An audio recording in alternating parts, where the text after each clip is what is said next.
For instance, you had the P-Dub shirt on, and pregame, then you broke off all the punt returns. Had you been familiar with him before you even got here?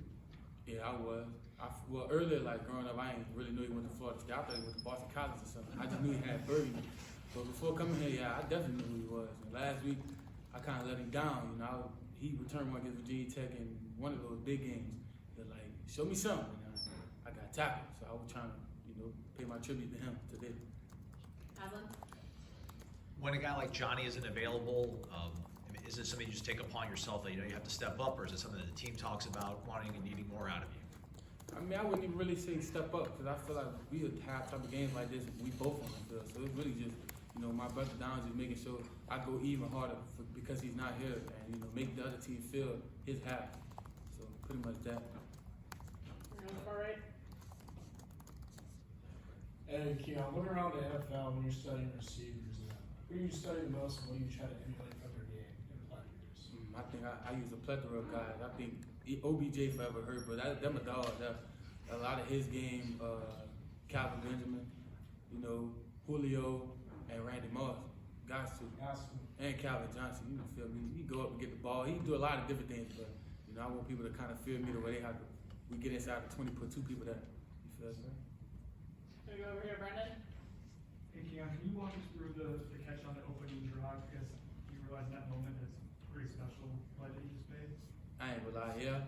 But I mean, really just from the look that the defense gave, I kind of knew I had a shot at really being the first read on that. So really just taking what he gave me. He opened his hips early for the slot fade, and I just broke across his face and they tried to put a good ball out there, and I just went up to get it. Can we go to William?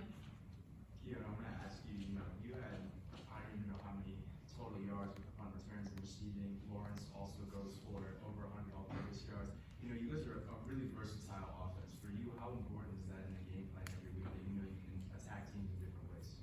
Really just a lot of one-on-ones, and you're going to have to either play a lot of zone, or you have to play a lot of man, because you're not going to be able to double anybody because we have so many different weapons at different positions. Can we go to Corey? Keon, it's been 45 minutes since the game ended. How many times have you seen that catch? Have you seen it on your phone? Or people send it to you? Have you still not seen a replay of it? My phone, I put my phone on D&D till I get home. I got to embrace my family first. Gotcha. And then the touchdown.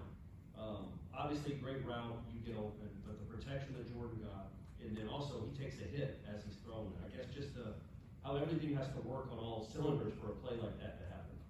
Yeah, I mean, I think that's a special thing of football. You got a lot of 11 guys trying to achieve one goal of making sure they do their job so the perfect play can happen. And I feel like that's a result of that. And he even though we still did it right, he still took a shot. But as a player of the game, man, he made a great throw and caught the ball, and the crowd just started going crazy. You feel me? Just a lot of fun, really. Can we go here, Kurt?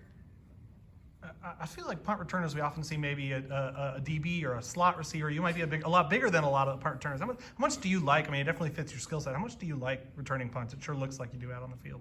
I like it. Everybody think I'm tripping, but I'd rather do that over kickoff return. The punt return, you really control how hard you're gonna get hit. If you're gonna get hit, if you're scared, fair catch it. You know what I'm saying? If you're scared to catch it, let it go. But it's like you got full control back there. It's like being a quarterback in a sense.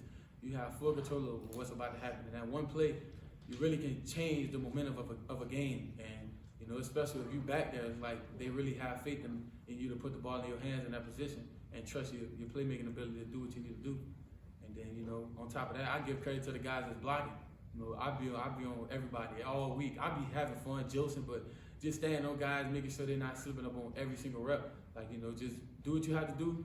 If you end up being wrong, I'm gonna try to make you right. But we gonna, 11 guys have to participate on this unit for us to get touchdowns. And I fell short of that for them this week. I fell twice. So how have you and Jordan Travis been trying to work on each other's chemistry the past couple of months?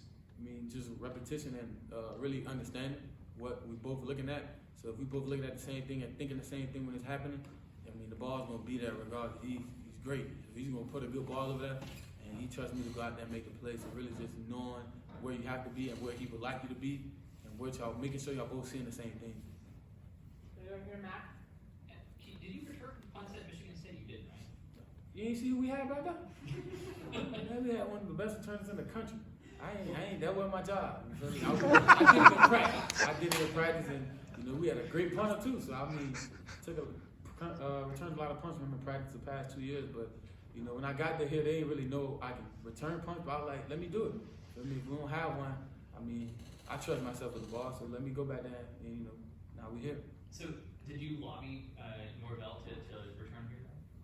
We would do I think it was a random practice in the summer. You do like OTAs, and it was kicking it. We was just returning. I ain't drop any. It looked good. So. Anyone here to Bell? You put basketball and football at Michigan State. Charlie Ward was here, part of the 1993 team. What goes through your mind for a guy to play both of those sports, not only to play both of them, but play at a Heisman Trophy level on one side, NBA draft pick on the other side? He was special. That's unheard of. To be that good at both of those, and then it's kind of like you just get to I want to play basketball, I want to go play football. And he just, you get to pick whichever one. So I feel like that's very unique. That's kind of once in a lifetime type of thing. I don't think anybody's gonna have that type of influence on both sides like basketball and football ever again. To be honest with you. All right. And when the offense comes up short on a drive, and sometimes Jordan will get frustrated, sometimes you guys will get frustrated. Like when the fans and media watch it, we wonder, is everything okay? Like what's it like during those moments, and how do you guys handle not getting negative, but just pushing each other to get better? I mean, that's a part of football. When something don't go your way, of course you're gonna get like that immediate reaction because it's not the instant gratification you wanted. So you're gonna get mad and frustrated, but it's like it's one play at a time. And I don't think there's a lot of people in the stands, so it's like they all might see it from a different angle. But from our perspective, it's just we're frustrated because we want to be perfect. We strive for perfection. We don't want to not score or want to not complete a pass. So it's just like that instant frustration between us. But we don't be frustrated at each other. We be frustrated at the fact that we all seeing what should have happened. So we just got to get to this next play and make sure it happened then. But I don't think there's anything y'all need to worry about. We be good. Just showing emotion. Couple more, starting with Kurt.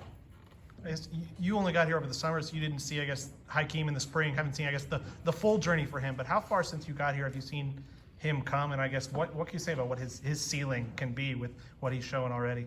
I seen the highlights. What I'm saying? I had to check it out. See, we had a great tight end. I was like, we got some guys, but I mean, seeing him in this short amount of time, he's been very special. He don't hardly ever drop passes. He don't really miss his blocks. So he's really just a technical guy when it comes to his technique and fundamentals of being a football player. And just, he can also make the wild you plays like one hand grabs and different things like that.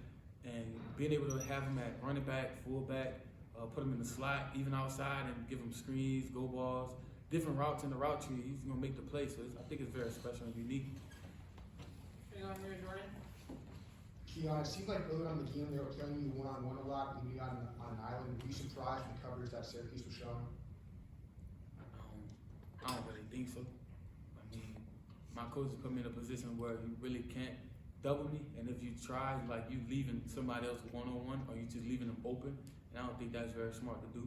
So I mean, he pretty much just put me in the right position. We were moving with different tempos and things like that, where they couldn't shift coverages, and they just had to react to what we were doing, and we just making plays really. Last one's going to Corey. Coach Norvell talked about in the last one, Hakeem Williams has really taken it to another level. He's ascending. What have you seen from him? I think Kurt asked you about Hakeem, but I thought we were talking about Jaheim. Yeah. You talking Sorry, about yeah, we got there. You're good.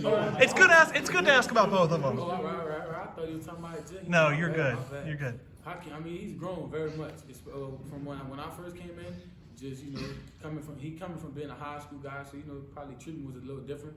But during the conditioning and stuff, he was struggling. But we pushing him every day, just continue to push him, and he's becoming what y'all thought he was going to be coming out of high school. He's going up there making grabs, working routes, releases, doing everything.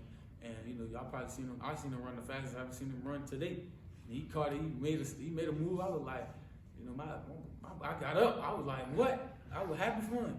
But it's just great to see him finally get out there and show a little flash of what he can do. And I think y'all should look forward to seeing a lot more of him.